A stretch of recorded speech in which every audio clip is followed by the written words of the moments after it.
Τώρα θα δείτε ένα, τι να πω, φορτηγάκι, τι φορτηγάκι, ένα ναζιστικό αυτοκίνητο του 1944.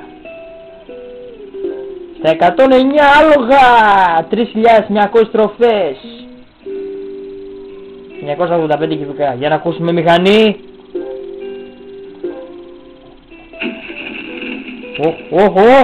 Με σπίρτα παίρνει μπροστά αυτό. Παναγία μου. Για να το δοκιμάσουμε κι αυτό.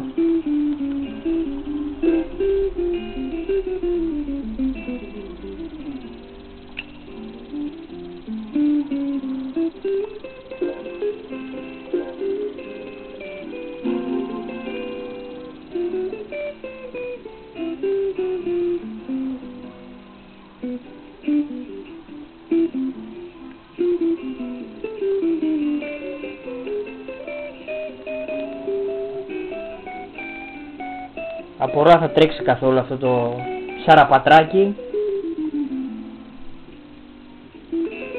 Φανταστείτε, είναι και full φτιαγμένο. Για να δούμε.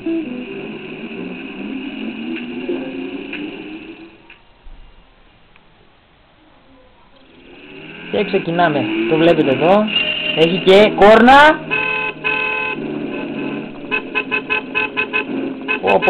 Τι να πω. Έχει και οι αλλοκαθαριστήρες. Πάω οι αλλοκαθαριστήρες. Είδαμε τα φώτα. Δεν δουλεύουν τα φώτα. Ό,τι να είναι. Και ξεκινάμε.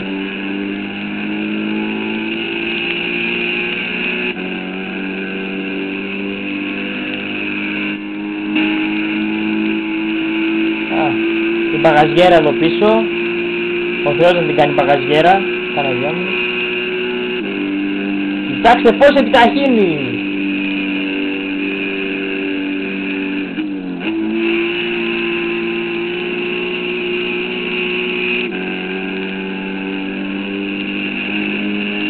«109 άλογα είναι αυτά, δεν έπαιξε, γέλασε».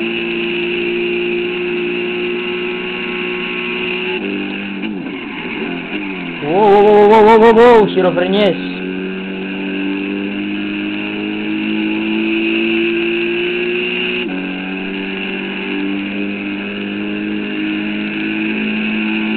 Για να δούμε και την τελική του.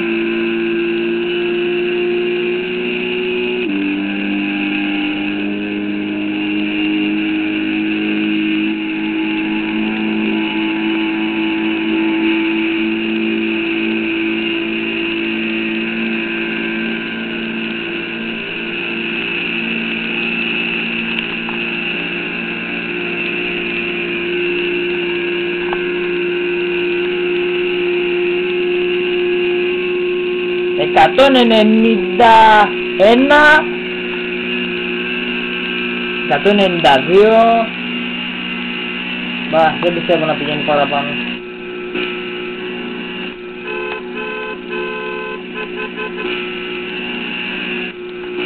Ράλι κανονικό μιλάμε τώρα.